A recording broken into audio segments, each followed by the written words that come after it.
सो गीता का सार पांडवों को याद आया और पांडवों के मन में वैराग्य उत्पन्न हो गया।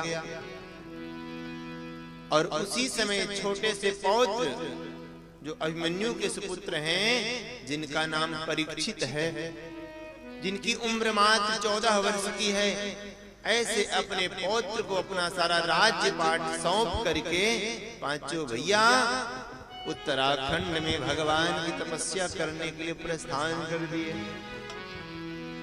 अब महाराज परीक्षित जब राज्यभार को संभाला है तो इस प्रकार से राज्य का पालन कर रहे हैं कि उनके राज्य में कोई भी दुखी नहीं है। गाय और शेर एक घाट पर पानी पी रहे हैं। जिस प्रकार से राम राज्य था त्रेता युग में, वैसे परीक्षित जी इस पूरे भारतवर्ष में राज्य कर रहे हैं। बड़े सुचारू रूप से अपने राज्य को चला रहे थे महाराज। तभी एक दिन की बात, एक दिन महाराज अपने नगर की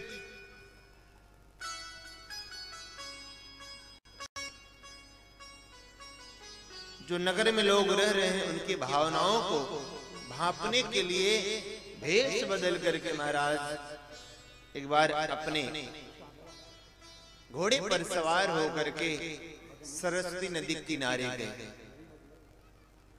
और वहां एक वृक्ष की आड़ में छुप गए और सामने क्या दृश्य देखते हैं कि एक गाय और एक बैल दोनों आपस में बात कर रहे हैं। गाय रो रही है और जो बैल है उसके 3 पैर कटे हुए हैं, मात्र एक पैर पर खड़ा है और बैल भी रो रहा है। ये गाय कौन है? ये गाय साक्षात पृथ्वी है और ये जो बैल है ये धर्म। क्योंकि द्वापर युग समाप्त होने वाला था, कलिकाल आने वाला था, तो दोनों बड़े चिंतित थे। कलयुग में 3 पैर समाप्त हैं धर्म के, केवल सत्य पे धर्म टिका हुआ। धर्म के 4 चरण होते हैं, सत्य, शौच, तप और दया। इन चारों से धर्म चलता है। लेकिन कलयुग में बड़े दुर्भाग्य की बात यह है कि आज लोगों के हृदय में दया नहीं है। दया मर चुकी है। हर व्यक्ति अपना स्वार्थ सिद्ध करता है, अपना स्वार्थ सिद्ध होना चाहिए, अपना 1000 रुपए का फायदा होना चाहिए, चाहे सामने वाला कितना भी गरीब हो, चाहे उसका चाहे जितना नाश हो, चाहे उसको रोटी मिले या ना मिले, लेकिन आपको अपने आप को अपना पेमेंट मिलना चाहिए। ऐसा होता है बड़े बड़े हॉस्पिटल्स में मोटे मोटे अक्षरों में लिखा रहता है कि बिना फीस के नहीं देखा जाएगा। फीस कितनी है डॉक्टर साहब की? 1000 रुपए। पैसा नहीं तो बेचारा मर जाते हैं, पेशेंट मर जाता है। तो दया नाम की चीज नहीं। पेशेंट मर गया है, वेंटिलेटर पर रखे हुए हैं, अपना बिल बना रहे हैं। होता मैं तो कहता हूं ऐसा संविधान पास हो कि जिसका पेशेंट हॉस्पिटल मर जाए उसका सारा बिल माफ कर दिया जाए। तो फालतू कोई वेंटिलेटर रखेगा नहीं, बिल बनाएगा। इतना तो करे सरकार।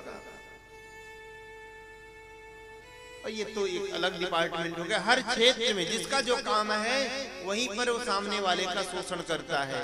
बड़ी मछली छोटी मछली को निगल रही है, चाहे जो क्षेत्र हो, चाहे राजनीति का क्षेत्र हो, चाहे प्रशासन का क्षेत्र हो। ऐसा नहीं सारे हैं, लेकिन ज्यादातर परसेंटेज में ऐसे अपराधी मिलेंगे कि जो बड़ा आदमी छोटे व्यक्ति का शोषण करता है। तो कलिकाल में दया समाप्त हो चुकी है। और दूसरा शौच, पवित्रता भी समाप्त हो गई है लगभग। हम सवर्ण हैं, मुझे पता है। हमारी, मैं जब छोटे से थे, हमारी माता जी जब भोजन बनाती थी ना, तो अगर कहीं बाहर जाती थी तो बिना नहाए भोजन नहीं बनता था। और कहीं गई शाम को तो बिना हाथ पैर धोए रसोई में प्रवेश नहीं होता। और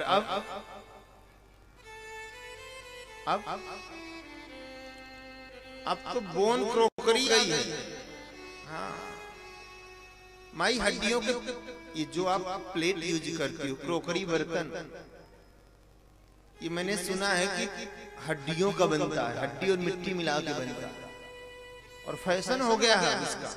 पहले हमारे यहाँ राजा महाराजा सोने चांदी के बर्तन भोजन करते थे, फिर धीरे धीरे पीतल का बर्तन आया, फिर कांसे का थाल पर आता था, फिर स्टील के बर्तन आए, अब तो फैशन हो गया। बहुत बड़े घरों में जाता हूँ ना, तो स्पेशल क्रोकरी का बर्तन ला के सामने रखते हैं। बोले महाराज स्पेशल ये केवल ये जो विशेष रिश्तेदार आते हैं उनके लिए निकाला जाता है। मतलब एकदम अशुद्धता में खा रहे हैं। तो कलिकाल में जो बर्तन किसी शूद्र के यहाँ जाता है, जिस बर्तन में मांस आदि पकता है, कितनी बार वही बर्तन भंडारे में पहुंच जाता है। टेंट वाले चाहे जो करामात दिखा दे, होता है ना, पवित्रता समाप्त। पहले रसोई में भोजन बनता था, जो कहते थे कि जहां रस बरसता हो उसे कहते हैं रसोई, और जहां किचकिचबाजी होती उसे कहते हैं किचन। अब तो देवी जी बिना चप्पल पहने, बिना खड़े हुए भोजन ही नहीं बना सकती। घुटनों में दर्द नहीं हो जाएगा तो खड़े खड़े टेक्के पे से खाना, बोलो राधे राधे, है ना।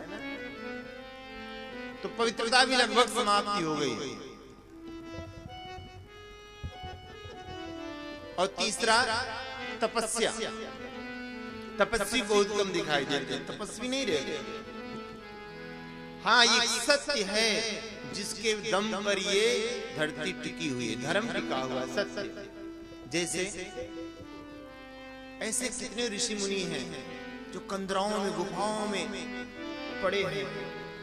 अभी कुंभ लगा हुआ है, आपको इलाहाबाद में रहते हैं, पता नहीं कहां से नागा साधु आते हैं और फिर कहां गुम हो जाते पता नहीं चलता, कहां चले जाते हैं। कैसी कैसी गुफाओं में रहते हैं जो केवल वायु पीते हैं, केवल पत्तियां खा के जीते रहते हैं। आज भी ऐसे यति हैं, ऐसे संत हैं जिनके दम पर ही संसार चल रहा है। और बड़े ढोंगी भी हैं जो आज जेल के अंदर हैं, बोलो राधे राधे, है ना। ढोंगियों की भी कमी नहीं है, बहुत है।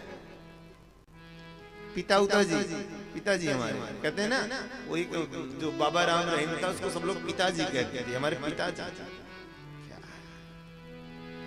अपने बाप को तो पिताजी कहा नहीं, उसे पिताजी कह रहे। तो पाखंडियों की भी कमी नहीं है। लेकिन एक बात है, जैसे दीवार होती है ना खड़, और दीवार में सारे नोना लग जाए, सारे नोना लग जाए, तो जो दोयम ईंट होती है, दोयम ईंट होती है, उसको तो नोना खा लेगा, दीमक खा लेगा। लेकिन 10-5 ऐसे ईंटें उसमें होती अव्वल नंबर 1 की, जिनके सहारे पूरी दीवार खड़ी रहती है। ऐसे आज भी कुछ परसेंटेज में ऐसे यति हैं, ऐसे संत हैं जो सत्य के लिए अपनी जान तक न्यौछावर करने के लिए तत्पर रहते हैं। लेकिन ज्यादातर पाखंड है, सत्य पर केवल धर्म टिका हुआ, अन्यथा सोच तपदया समाप्त हो चुकी। तो एक पैर पे धर्म खड़ा हुआ, सत्य पे,